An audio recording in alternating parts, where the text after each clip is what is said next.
Doutor Silvanei, muito obrigada pela presença, uma boa tarde. Boa tarde, senhor. Excelência, já o próximo é o 15º da pauta da desembargadora Adriana ainda, o corpo da desembargadora Adriana, é o doutor Túlio Chiori, já está habilitado para falar.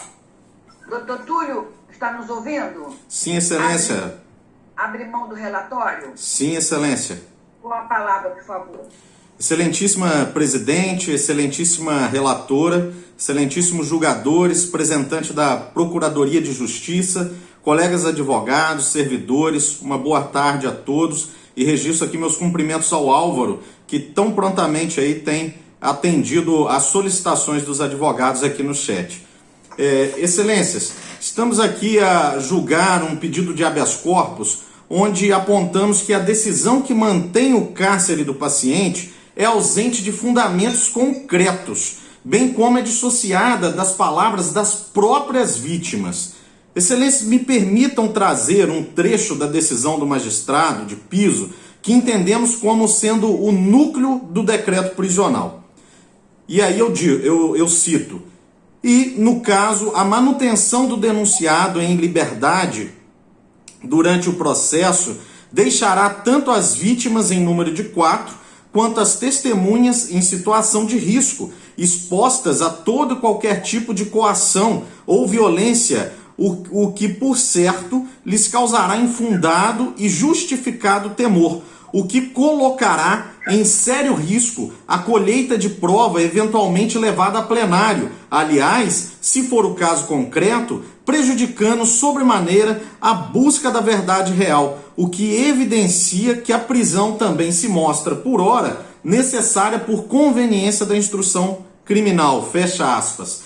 Antes de discutirmos as questões fáticas, precisamos aqui trazer quem é o paciente. Ele possui 19 anos de idade, estava prestando um serviço obrigatório militar no tiro de guerra na sua cidade, matriculado no curso de Direito na faculdade da cidade aonde reside, possui proposta de emprego formal junto a um escritório de contabilidade onde havia deixado o currículo semana antes dos fatos e ostenta primariedade e bons antecedentes, sendo a sua conduta ao longo desses 19 anos imaculada, não havendo nem mesmo anotações de fatos análogos em seu histórico quando menor. No depoimento, tanto das vítimas quanto das demais testemunhas, todos foram uníssonos em dizer que é pessoa tranquila, pacata, não tendo notícias de que o mesmo tenha se envolvido em qualquer outro tipo de confusão. Fato que vem a corroborar são as centenas de pessoas atestando que não é violento, sendo pessoa idônea e cumpridora de seus deveres, estando todas as declarações anexo ao presente processo em julgamento, as folhas 98 a 140. Ao longo desses meses, pudemos perceber que o núcleo familiar mais de perto e a gente pôde constatar que se possui uma família estruturada, apesar dele ser órfão de pai, um militar que foi vitimado em um acidente automobilístico durante ali o deslocamento em sua rotina de trabalho. Bom, dito isso, vamos passar para o processo. Foi denunciado por homicídio tentado contra 4 pessoas. Apenas para contextualizar, o fato se deu de madrugada, próximo de 1h da manhã. Tanto vítimas quanto estavam alcoolizados.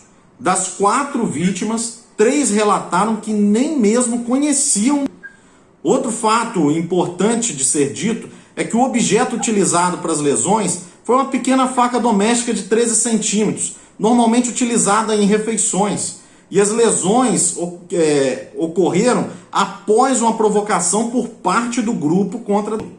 Ainda sobre as lesões, os laudos feitos pelo perito da Polícia Civil, as folhas 49, 42, 56, 57, foi unânime em todos os laudos respondendo negativamente sobre a existência de risco à vida ou mesmo pela ocorrência da incapacidade das vítimas.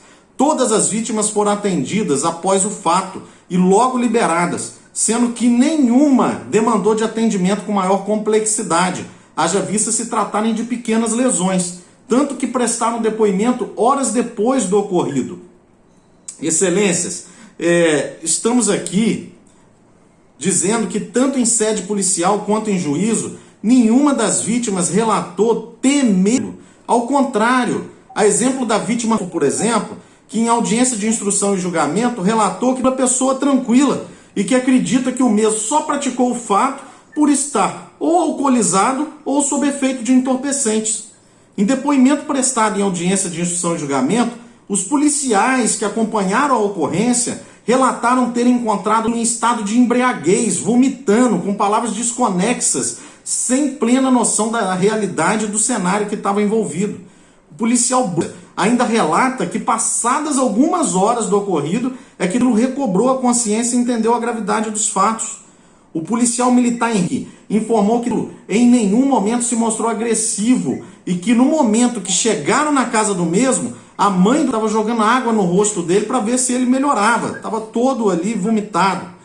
Importante ainda frisarmos que não há qualquer tipo de informação sobre eventuais ameaças pretéritas perpetradas a qualquer das vítimas ou a qualquer outra pessoa. Excelências, o que ocorreu naquela madrugada foi um fato completamente isolado da vida. Sem dúvidas, o fato de estar alcoolizado foi fator preponderante para o resultado. Não estamos aqui discutindo questões meritórias quanto ao processo, que segue a análise pelo juízo de piso.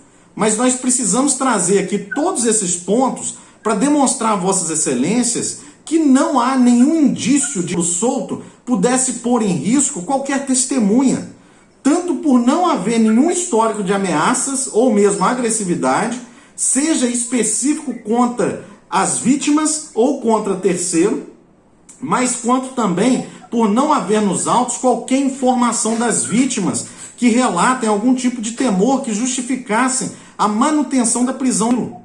Crimes contra a vida são sim crimes de natureza grave, não discutimos isso, mas o simples fato da gravidade pela natureza do crime não pode servir de base para a manutenção da prisão de alguém que não oferece nenhum risco processual.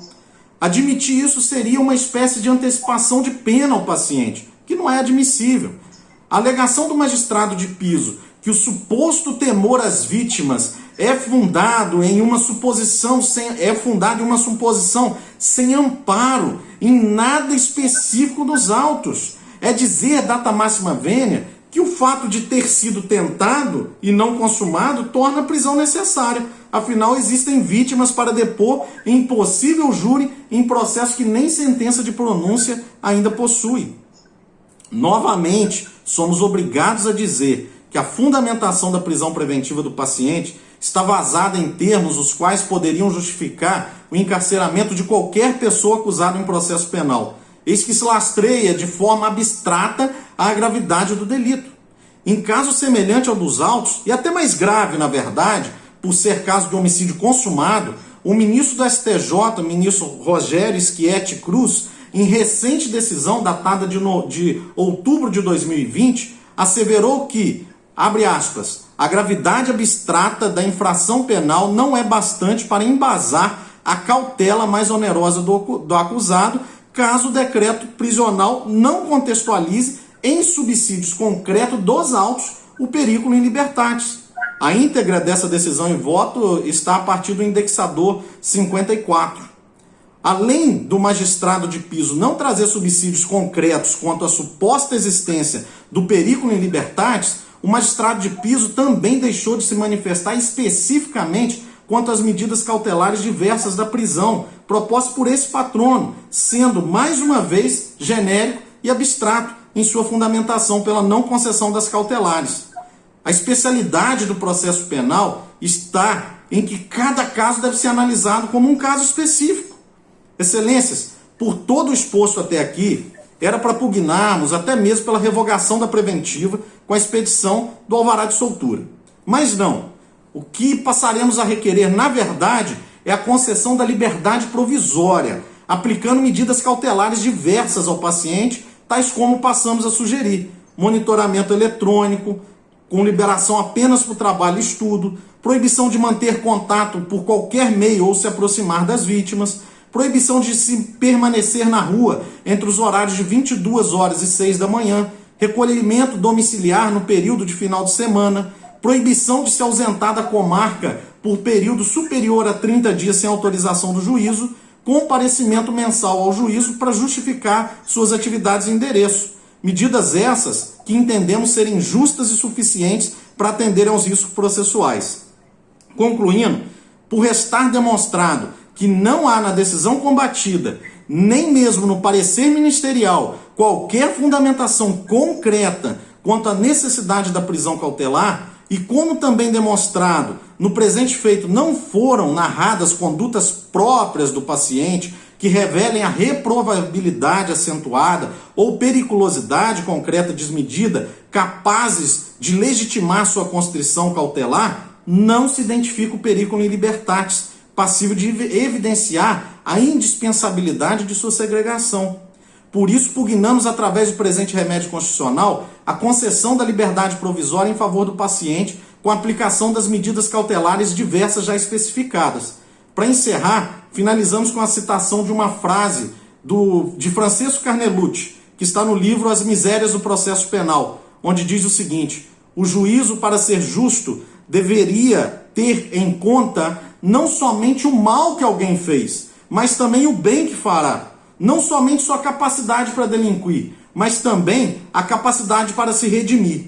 Como já dito, o fato dos autos não reflete a vida do nem quem ele é, e muito menos existe qualquer fato que indique o risco do paciente caso posto em liberdade.